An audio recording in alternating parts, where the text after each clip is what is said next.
দক্ষিণ সাগৰৰ তীৰত অংগদ প্ৰবৃত্তিৰ লংকালৈ চৰ পঠাবলৈ আলোচনা।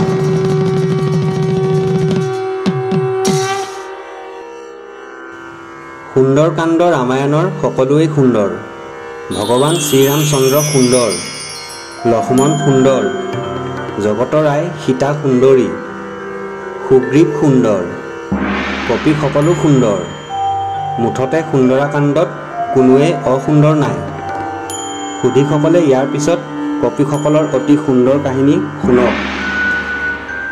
পক্ষীৰাজ সম্পাতিৰ কথা শুনি বান্দৰবিলাকৰ বিষাদ আঁতৰিল। আনন্দত কপিবিলাকে সিংহনাদ কৰিবলৈ ধৰিলে। কিন্তু সিহঁতে সাগৰৰ তৰংগ দেখি প্ৰমাদ গণিবলৈ ধৰিলে। আকাশমণ্ডলত তমুময় দেখিলে। সমুদ্ৰৰ পানীবিলাকত হেন্দোলনি তুলিবলৈ ধৰিলে। সাগৰৰ পানীত জলজন্তুবিলাকৰ চিঞৰ। ঘৰিয়ালৰ ভয়ত সাগৰত কোনো কপিয়েই ননমা হ'ল। একো একোটা জলজন্তু পৰ্বতৰ সমান। সাগৰ দেখি সকলোৱে তাষিত হ'ল। তেওঁলোকৰ ভয় দেখি অংগদে অভয় দি ক'বলৈ ধৰিলে, হে কপিসকল, তোমালোকে বিষাদ নকৰিবা। বিষাদত শক্তি টুটি যায়, বিষাদত মৰিব লগা হয়। বিষাদ আঁতৰিলে সকলোতে তৰিব পাৰি। গতিকে তোমালোকে আজি ৰাতিটো সাগৰৰ পাৰত সুখেৰে নিদ্ৰা যোৱা। অংগদৰ কথামতে কপিসকলে ৰাতিটো সাগৰৰ পাৰতে কটালে। ৰাতিপুৱাই পুনৰ সকলো বান্দৰ আহি সেনাপতি অংগদৰ ওচৰত উপস্থিত হ'লহি। অংগদে ক'বলৈ ধৰিলে, হে বীৰসকল, আমি দৈৱ দোষত ৰজাৰ শাসন লংঘন কৰিলোঁ। এতিয়া কোন বীৰে এই ঘোৰ বন্ধনৰ পৰা মুক্ত কৰিব? ব্ৰহ্মাৰ হাতৰ অমৃত কোনে লাভ কৰিব পাৰে? প্ৰখৰ সূৰ্যৰ ৰশ্মি কোনে হৰণ কৰিব পাৰে? চন্দ্ৰৰ শীতল ৰশ্মিক কোনে আনিব পাৰে? যমৰ পৰা যমদণ্ড কোনে আনিব পাৰে? মৃণালৰ সূত্ৰেৰে কোনে হাতীক বান্ধিব পাৰে? এই কৰ্ম কৰিবলৈ যাৰ শক্তি আছে, তেওঁ শক্তি প্ৰদৰ্শন কৰি খ্যাতি ৰক্ষা কৰক। সীতাৰ বাৰ্তা যি আনিব পাৰে, তেওঁৰ প্ৰসাদত পুত্ৰ পত্নীৰ মুখ দেখিবলৈ পাম। ইমানবিলাক কথা কওঁতেও সকলোৱে বিপদৰ কথা চিন্তা কৰি মনে মনে থাকিল। প্ৰচুৰ সৈন্য সামন্ত থকা স্বত্তেও সকলোকে বাৰে বাৰে সোধাৰ পিছতো কোনেও একো নক'লে। কাৰোৰে পৰা একো উত্তৰ নোপোৱাত অংগদে ক'লে, হে বীৰসকল, তোমালোকে কিয় বিষাদ কৰিছা? তোমালোকে ৰজা সুগ্ৰীৱৰ পৰা কোনে পুৰস্কাৰ ল'ব আহা? সুগ্ৰীৱৰ সত্য ৰক্ষা কৰি ৰামৰ উপকাৰ কৰা। কোন বীৰে জ্ঞাতিক ৰক্ষা কৰিব? সীতাক অন্বেষণ কৰি সুখ্যাতি ৰক্ষা কৰা। অংগদৰ কথা কোনেও পেলাব নোৱাৰিলে। নিজৰ নিজৰ বিক্ৰমৰ কথা লাহে লাহে ক'বলৈ ধৰিলে। যমৰ পুত্ৰ গয় নামৰ সেনাপতিয়ে ক'লে, মই 10 যোজনৰ পথ জপিয়াব পাৰোঁ।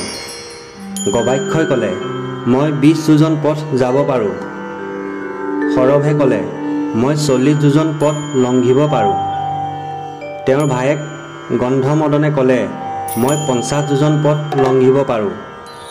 মহেন্দ্ৰ বান্দৰে ক'লে, মই 60 যোজন পথ লংঘিব পাৰোঁ। দেৱেন্দ্ৰই ক'লে, মই 70 যোজন লংঘিব পাৰোঁ। বিশ্বকৰ্মাৰ পুত্ৰ নলবীৰে 80 যোজন লংঘিব পাৰোঁ বুলি ক'লে। অগ্নিৰ পুত্ৰ নীলে 90 যোজন অতিক্ৰম কৰিব বুলি ক'লে। জাম্বুবানে ক'লে, মই 95 যোজন লংঘিব পাৰিম। জাম্বুবানে এনেকৈ কোৱাত অংগদে অভিমানত জ্বলিবলৈ ধৰিলে আৰু কোপত অংগদে জ্বলি ক'লে, মই মোৰ শক্তিৰ বলত সাগৰ পাৰ হ'ব পাৰিম। একে জাপে সাগৰ পাৰ হৈ স্বৰ্ণপুৰী লংকাত গৈ পৰিব পাৰিম। কিন্তু যদি পুনৰ ঘূৰি আহিব নোৱাৰোঁ, সেইটোহে শংকা লাগিছে। গতিকে ভয় লাগিছে, কিজানি ৰামৰ কৰ্মত বিঘিনি হয়। সাগৰ পাৰ হ'বলৈ কোন বীৰ আছে? বিক্ৰম দেখুৱাই নিজ খ্যাতি ৰাখা। অংগদৰ কথা শুনি জাম্বুবানে ক'লে, তুমি বীৰ হৈ এনে কথা কিয় কৈছা? বালিৰ বিক্ৰমৰ কথা ত্ৰিজগতে জানে। তুমি তেওঁৰ পুত্ৰ। এবাৰ সাগৰ পাৰ হোৱা তোমাৰ বাবে কোনো কথাই নহয়। শতবাৰ পাৰ হ'ব পাৰা। কিন্তু তুমি ৰজা হৈ ইমান শ্ৰম কি কাৰণে কৰিবা? তুমি এই কাৰ্য কৰিলে সৈন্যবিলাকৰ নিয়ম নাথাকিব। তুমি সৈন্যৰ মূল নায়ক, আমি তাৰ ডাল। সেই মূল থাকিলে সদায় ফল লাভ হয়। বতাহত বৃক্ষ ভাঙিলেও পাত পুনৰ হয়। তোমাৰ পিতৃয়ে কাৰ উপকাৰ কৰা নাই? তোমাৰ প্ৰতাপ কোন বীৰে অতিক্ৰম কৰিব পাৰে? সকলো বান্দৰ তোমাৰ সেৱক। সকলোৱে তোমাৰ কাৰ্য সাধন কৰিব। হে বান্দৰৰাজ, তুমি বহি থাকিয়ে কেৱল আজ্ঞা কৰা। অংগদে জাম্বুৱানৰ কথা শুনি ক'লে, মই তোমাক কি ক'ম? সাগৰ পাৰ হ'বলৈ কোনেও বিচৰা নাই। সাগৰ পাৰ হোৱাৰ কাৰণে দেৰি হৈছে, সেয়েহে মোৰ ভয় হৈছে। মোৰ মৰণ নিশ্চিত, গতিকে ময়েই সাগৰ পাৰ হওঁ। তোমালোকে চাই থাকা। তেওঁৰ কথা শুনি সকলোৱে হাতজোৰ কৰি ক'ব ধৰিলে, হে বান্দৰৰ নাথ, তুমি কিয় সাগৰ পাৰ হ'বা? তুমি ৰজাৰ পুত্ৰ, ইন্দ্ৰৰ নাতি, নিজে মহামতী, বুদ্ধিত বৃহস্পতি। তোমাক দেখি আমি বালিক পাহৰি আছোঁ। তোমাৰ বাহিৰে আমি এক তিলো বাচি থাকিব নোৱাৰোঁ। জাম্বুৱানে ক'লে, এই জঞ্জলীয়া কথাবিলাক এৰা। কোনে সাগৰ পাৰ হ'ব সেইটো শুনা। বীৰ হনুমানে অভিমান কৰি মৌনভাৱে সৈন্যৰ মাজত এটা সামান্য নেউলৰ নিচিনা বান্দৰ হৈ আছে। সৈন্যবিলাকৰ মাজত হনুমানক কোনেও দেখা নাই, নেদেখা হৈ আছে। জাম্বুৱানে তেওঁক দেখি ক'লে, হে বীৰ হনুমান, তুমি কাৰ মুখ চাই আছা? মোৰ কথা শুনা বাছা।